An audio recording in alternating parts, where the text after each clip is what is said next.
হাসান হুসাইনকে ভালোবাসে তারা আমাকে ভালোবাসে। ওমান আহাব্বানি আহাব্বাহুল্লাহ, যারা আমাকে ভালোবাসলো তাদেরকে আল্লাহ ভালোবাসেন। ওমান আহাব্বাহুল্লাহ আদখালাহুল জান্নাহ, আল্লাহ যাদেরকে ভালোবাসেন তাদেরকে আল্লাহ পাক বেহেশত দান করবেন। ওমান আবগাদাহুমা আবগাদানি, যারা আমার হাসান হুসাইনকে হিংসা করে বিদ্বেষ করে তারা আমাকেই বিদ্বেষ করবে। ওমান আবগাদানি আবগাদাহুল্লাহ, যারা আমার প্রতি বিদ্বেষ রাখে তারা তাদেরকে আল্লাহ ঘৃণা করবে। ওমান আবগাদাহুল্লাহ আদখালাহুন নার, আর যারা আল্লাহর কাছে ঘৃণার পাত্র হয়ে যাবে তারা জাহান্নামে প্রবেশ করবে। আমি আপনাদেরকে একটা লম্বা সরা কথা বলবো না। আপনারা কিভাবে বর্তমান সময়ে ইউটিউব, ফেসবুক এগুলোর কারণে এত বক্তা আর ইসলামিক স্কলার আর চিন্তাবিদ বের হয়েছেন, তো কে সত্য বলছেন আর কে সত্য বলছেন না আপনারা বুঝবেন কিভাবে? মনে হয় না যে এতজন বলছেন এবং এক একজন এক এক ধরনের কথা বলছেন? এটার একটা সূত্র আমি আপনাদেরকে দিই। আপনারা তো ম্যাথমেটিক্সে সূত্র পড়েন, স্ট্যাটিস্টিক্সে পড়েন। হক আর বাতিল চিনবার একটা সূত্র জেনে যান, সেটা হচ্ছে আদব। কে সত্যপতি আর কে বাতিলপন্থী সেটা বুঝতে পারবেন আপনি তার আদবের মাধ্যমে। একজনের কথাবার্তায় রাসূল সাল্লাল্লাহু আলাইহি ওয়াসাল্লামের প্রতি আদব আছে, সাহাবায়ে কেরামের প্রতি আদব আছে, আহলে বাইতের প্রতি আদব আছে, আউলিয়ায়ে কেরামের প্রতি আদব আছে, আপনি বুঝবেন ইনি হকপন্থী। আর আরেকজন কথা বলবার সময় বেয়াদবের মতো কথা বলে, যেমন বলে রাসূল সিক্স প্যাক ছিলেন, বলে যে রাসূলের স্ত্রী ইনটেক ছিলেন না। হ্যাঁ, এই জাতীয় কথাবার্তা যখন বলে বুঝবেন এই তো চরম বেয়াদব, এর কথাবার্তায় তো কোনো আদব কায়দা নাই।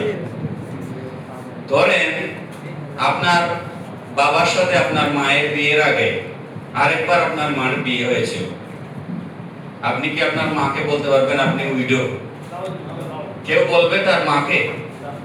তো আপনি রহমতুল্লাহ আলামিনের স্ত্রীকে নিয়ে এই ধরনের কথাবার্তা যদি কেউ বলে, তার লেবাসে, সিবা, সুরতে, সবকিছুতে সে ইসলামিক চিন্তাবিদ মনে হলেও আদতে তার ভিতরে আদব নাই, আর আদব না থাকলে সে হকপন্থী নয়।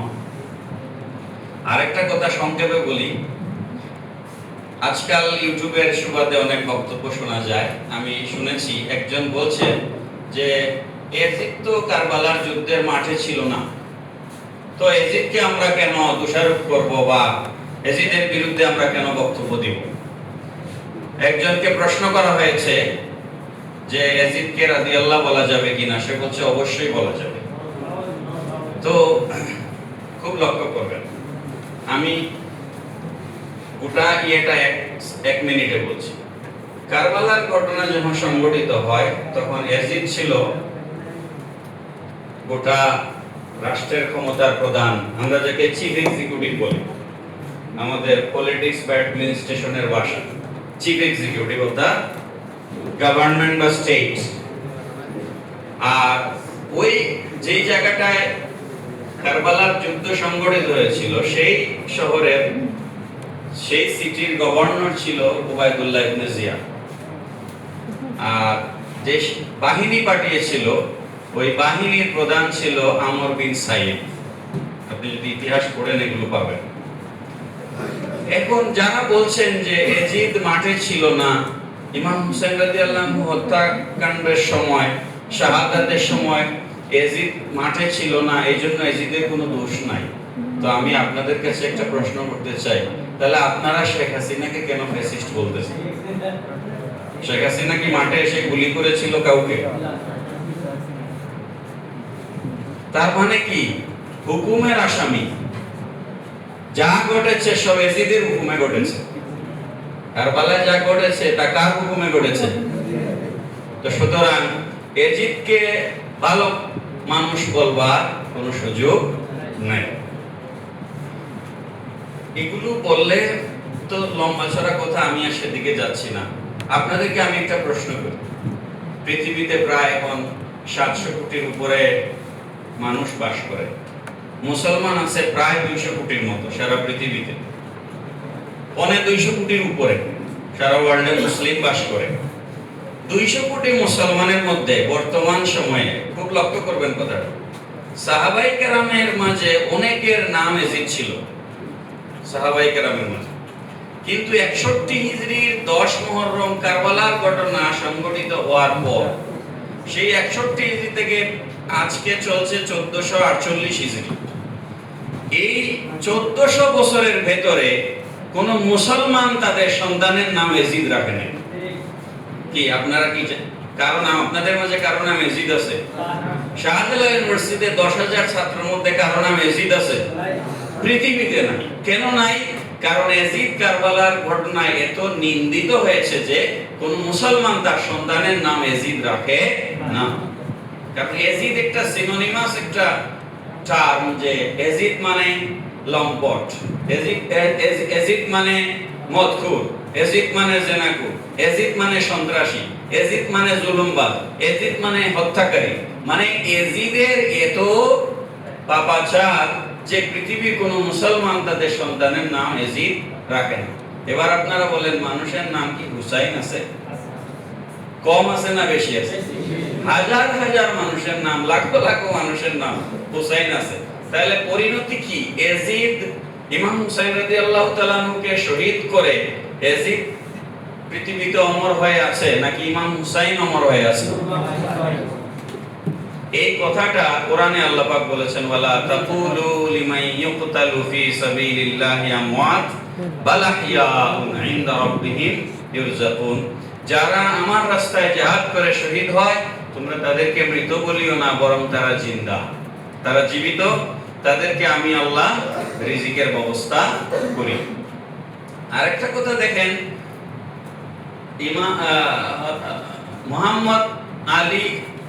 মুহাম্মদ আলী জওহর রহমতুল্লাহ আলাইহি তিনি বলেছেন, কতলে হুসাইন আসল মে মর গে यजीद है, इस्लाम जिंदा होता है हर करबला के बाद। কতলে হুসাইন আসল মে মর গে यजीद, কতল হয়েছেন হুসাইন, শহীদ হয়েছেন হুসাইন, আসলে মরে গেছে এজিদ। আসলে এজিদ মরে গিয়েছে, হুসাইন মরেন নাই। আর এইভাবেই প্রত্যেকটা কারবালার পরে ইসলাম জিন্দা হয়। সুতরাং আমরা যে ইসলাম পেয়েছি এটা কারবালার ইসলাম।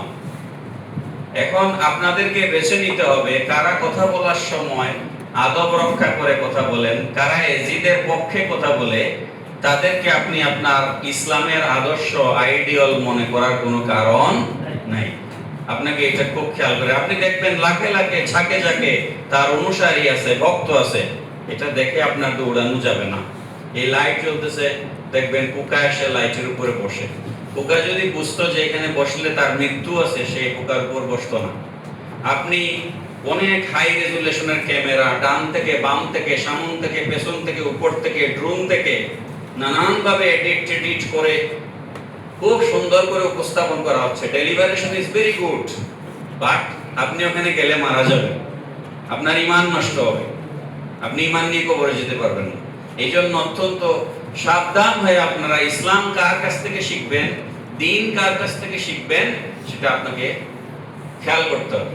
তো আলহামদুলিল্লাহ যে ভাইয়েরা আজকে এখানে কথা বললেন, ওনাদের কথাবার্তায় এবং আমলে উভয়টার মধ্যেই বিনয় আছে, আদব আছে। কি আছে না নাই? বিনয়ও আছে, আদব আছে, বিনয় আছে। আপনারা বিনয়ীদের কাছে যাবেন, আদবওয়ালাদের কাছে যাবেন। বেয়াদবদের কাছ থেকে দ্বীন আমরা শিখব না। যারা কথায় কথায় রাসূল সাল্লাল্লাহু আলাইহি ওয়াসাল্লামকে আমাদের মতো মানুষ বলে, যারা কথায় কথায় রাসূলের সাহাবায়ে কেরাম, সে জিনা করতে গিয়ে ধরা পড়েছে, তার পক্ষে বক্তব্য দিয়ে আরেকজন বলতেছে এরকম দোষ রাসূল নবী এবং সাহাবীদেরও ছিল। এরপরেও যদি আপনি না বুঝেন কোনটা সত্য আর কোনটা মিথ্যা, তাইলে আমাদের কিছু করার নেই। এরপরেও যদি আপনি না বুঝেন যে তার নিজের দলের কর্মীকে বাঁচানোর জন্য সে বলছে সাহাবায়ে কেরামেরও এরকম দোষ ছিল, নবীদেরও এরকম দোষ ছিল, অথচ সমস্ত নবীগণ নিষ্পাপ, নবীদের কোনো গুনাহ নাই। নবীদেরকে আল্লাহ পাক, নবীদেরকে দিয়ে আল্লাহ পাক ওই গুনাহ করানোর জন্য নবীদেরকে জমিনে পাঠান না, যাই হোক, কথা বেশি বলে ফেললাম, মাফ করবেন।